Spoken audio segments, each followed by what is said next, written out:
MrBeast is one of the most famous people in the entire world. Maybe not even the world, but likely the universe. All right, guys, this guy is a real guy. It's crazy. People are playing MrBeast videos to teach children ethics. I built a massive isolation chamber.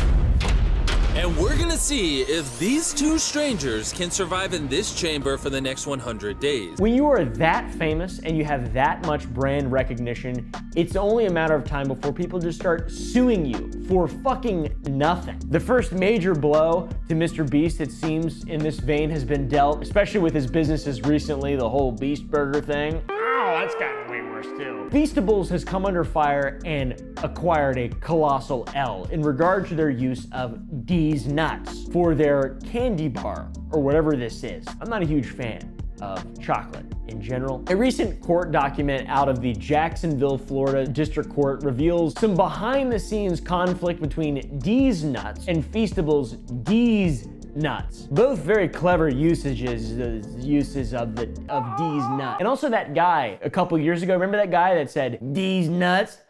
Ha! These nuts. Ha! How could such an adorable old granny be so cruel? I wonder if she realizes the double entendre. Now, D's Nuts may have a sweet old granny as their logo. The real owner is this fellow named Brian. Somebody capable of slinging nut like nobody else you could ever imagine. He is the self-described head nut slinger on LinkedIn. And this is the man behind the brand. Looks like a really nice guy, honestly. And his nuts are fucking delicious. I will say though, the D's Nuts Feastables is probably the best of all the Feastables flavor because it has milky in it. And I love it when there's milk and chocolate. I also love just fucking dirt chocolate, like the 100% cacao. I have some nasty ass cacao chocolate that I've been eating lately, and it is like eating dirt. The head nut slinger Brian is not happy with Jimothy Beast for using his brand, which is virtually identical phonetically, for his chocolate company. And he's seeking the death penalty. That's right, guys. MrBeast is gonna be dying for Christmas this year. Facing mounting criticism that lethal injection is cruel and outdated, Ohio has replaced it with a system that quickly and humanely rips off the heads of death row inmates using powerful robotic arms. It's a joke, by the way. He's not seeking the death penalty. I think he just wants them to stop marketing with D's Nuts. Why can't there just be two, though? How can you win with this? I mean, we'll get into it, I guess. D's Nuts is trying to cease the usage of D's Nuts in Feastables marketing and products. Now, how the fuck did all of this happen and get started, and how did we get here? Someone on MrBeast's team back in 2022 in December seemed to have really fucked up and got this ball rolling. Apparently, and by apparently I mean in actual public court documents, a Google review of D's Nuts is referenced in which a user by the name of Noah rated D's Nuts 5 stars with the comment nut. I couldn't find the comment, even though it's Exhibit B. I don't know where to find it at. I couldn't fucking find it. So imagine it here. Imagine the comment is right here and we got everything. All of our sources are cited and everything in these epic videos. These fun little updates. Smash like, by the way. Also go to sour.gg and buy some of my candy, all right? There's rainbow and some ordinary berry. There is no nuts in it. There actually is no nuts. I swear to God. So it turns out this Noah profile had a MrBeast logo as its profile picture and is believed to belong to a business associate of MrBeast. Now, if every single person with a MrBeast profile pic on YouTube was a business associate of MrBeast, this motherfucker would have a lot of business associates, okay? Because there's a lot of people who use the profile picture. I don't understand how this is evidence in a court case, but we'll see. Upon information and belief, the Noah username and account belongs to a business associate of James Stephen Donaldson, who also is popularly known as MrBeast, due to the use of the MrBeast logo in the account's profile picture. So if this person actually is a business associate of MrBeast, maybe they left a review after doing some research on D's Nuts, or maybe it's just some random guy with a profile picture that's linked to MrBeast, and these people don't understand how the internet works. I don't have any idea. Although, a couple months later, in February of 2023, D's Nuts Feastables was announced. Feastables and MrBeast almost got a Super Bowl ad to market the flavor. The biggest thing I've ever made. Probably D's Nuts. When Jimmy told me about D's Nuts, I knew it was gonna be huge. When Jimmy first told me about D's Nuts, I thought he was crazy. I love D's Nuts. Same. I keep a pair on me at all times. These nuts taste so good. It's like this amazing peanut butter chocolate flavor. Nut tap. But instead of spending $7 million on that, he just posted the ad to Twitter instead. Genius marketing, MrBeast. Only 8 days after the Feastables D's Nuts chocolate was announced, D's Nuts LLC, it's so fucking confusing, the granny one, Granny Nuts, sent a cease and desist to Feastables demanding that they stop infringing on their trademark. MrBeast let old angry Brian cook for a while. He waited over a month to respond, and when they did respond, they just said, we're going to keep using it. We don't care. In May, D's old Granny Nuts reminded Feastables again that the confusion caused by the D's Nuts Feastables could cause irreparable harm to the D's Nuts Granny Nut brand. And that's kind of where things left off, until the news came out recently that the things were not looking good at all for MrBeast and Feastables and D's Nuts chocolate. D's Granny Nuts filed a permanent injunction motion against Feastables. This was back in August of 2023 for the following: committing trademark infringement under the Lanham Act, unfair competition under the Lanham Act, Florida common law trademark infringement, Florida common law unfair competition, deceptive and unfair trade practices under the Florida Deceptive and Unfair Trade Practices Act. This is a lot of fucking allegations citing a bunch of different acts and a lot of words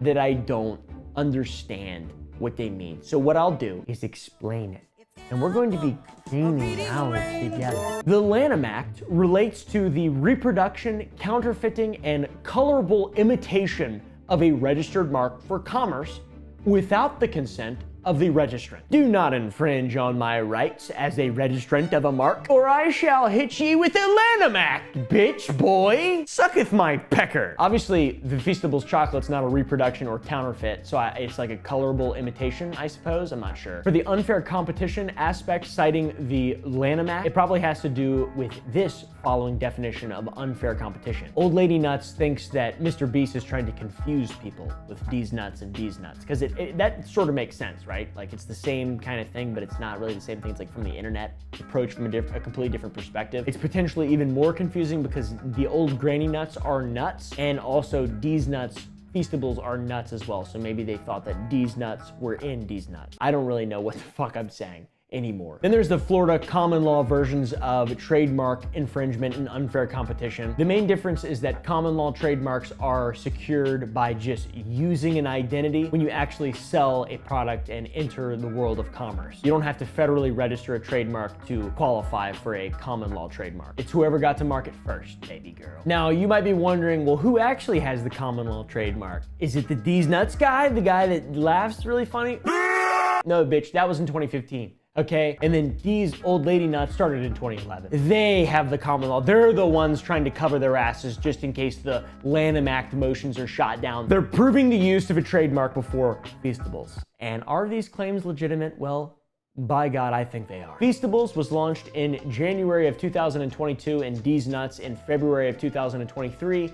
D's Old Lady Nuts have been a trademark of Brian since 2012, a whole decade before MrBeast, and they've been sold in 34 states and a bunch of stores, and they're available through Walmart. They have them at Walmart, which is kind of cool. But Feastables is also at Walmart. Oh crap, more drama. Not again, even more drama. Oh crap. Also, another thing to take into consideration is the origins of both of these brands and how that can kind of add validity to claims in court. You have to like appeal and show all sorts of shit. According to court documents, Brian Detour, the owner of D's Lady Nuts, started D's Nuts because of his grandmother, Adeline D'Amour. She was known as Mrs. D, and that trademark was selected by Brian to pay homage to her and her comedic flair, which is awesome. I think that's really, really, really cool. My grandmother's funny as well. Plus, on top of that, Brian's company is more than 10 years older. He's been using the name for a much, much, much longer time, and honestly, they're just nuts. The coolest part about all of it is just the name, D's Nuts. It's pretty funny. Grab D's Nuts. They've got a big grassroots campaign. They got an RV with branding all over it. That's pretty sick. Sorry, MrBeast. Go back to giving people money, making poor people fight. There's a bunch of examples of all the places that the RV, the epic D's Nuts RV went to. The National Peanut Festival, the NASCAR Championship, the Cowboy Christmas Show, the Vintage Market, the Bodacious Bazaar. I've been there. It's been around, man. They fucking went on a world tour. This just seems like bragging at this point, honestly. I'm just jealous. The brand has been around forever, and in comparison with MrBeast's use of these nuts, they have extensive amounts of proof to show that they have ground to stand on. And quite frankly, the whole appeal to the granny side of it, I like that a lot. I like that a lot. I think MrBeast would be a giant dick if he beat these people in court. Luckily for us, he didn't. MrBeast took the L. Feastables took the L. He's always in drama, this poor guy. Everyone hates MrBeast. His galactic influence permeates the very atoms that make up our entire existence.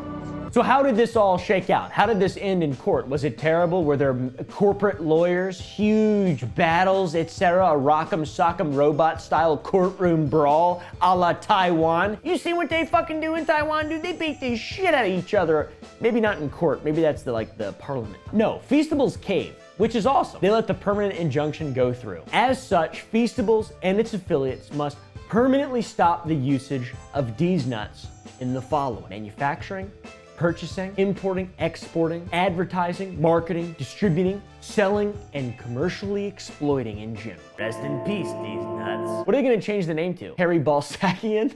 Candy with nuts in it. Nut-filled candy. Now this also extends to any kind of snack food that Feastables will create from now on. It includes, but is not limited to, D's Nuts with a Z, the chocolate. Now I'm not sure exactly when this is supposed to go into effect, but you can still buy D's Nuts on the website. Maybe they had like some kind of ruling. It came down on December 6th. That was like the day that all this shit happened, 2 weeks ago. They're still going strong. I don't know if they have like a year plan or maybe when they sell out of their stuff. I'm not sure. They probably are going about this quite cordially. It seems like they are, at least. It's been a damn rough couple of months for Feastables. They were the only candy bar not flying off the shelves during Halloween, on top of having to completely rebrand their best flavor, the nut flavor, plus the Beast Burger lawsuit. Oh, which that's not Feastables, but that's still Jimothy, man. That just sucks. What a shitstorm. I'm surprised they didn't just use D's Nuts peanuts in D's Nuts candy bars and then just came together and created a new product. I don't really know. They would blow up. D's Nuts, the peanuts would sell way more. But maybe not. Maybe Feastables is failing. I have no idea. But that does sound like the perfect partnership, dude. Fill it full of nut. Fill it full of nut. Oh yeah. Once this shit hit the internet, people had some hot takes, by the way. MrBeast lost D's Nuts branding to Feastables after a lawsuit. This makes MrBeast the second person in this team to lose their nuts. That refers to Chris Tyson's male to female transition. Chris responded to this epic tweet and said, "How could I have lost them when y'all stay writing them so much?" Okay, pretty fucking good, TBH. Drama alert doubled down. Chris Tyson with a ballsy reply. Then Chris reveals that Keemstar basically begged for her to do a boxing event, almost as ballsy as all begging me to be in a boxing event. I think they just want everyone to box. I've been invited a couple times by a few different creators, and I think I'm gonna do it. Then it gets really strange. Keem revealed that his transgender employee is the one making tweets on the Drama Alert Twitter account. You definitely need to be in a boxing event. Also, my transgender employee Olivia Gino Gigi is making all these tweets and jokes. Chris says, just because someone is trans doesn't mean it's okay to talk about their genitals. Super weird. Hope this makes sense. Keem said, from my perspective, it just makes the jokes even more funny, but that's just my point of view. That's just a game theory. I don't know what this has to do with these nuts, to be honest. After Keem tagged the Olivia employee that was making the tweets, people started sending them death threats, classic Twitter style, which is epic. And they announced a break from Twitter.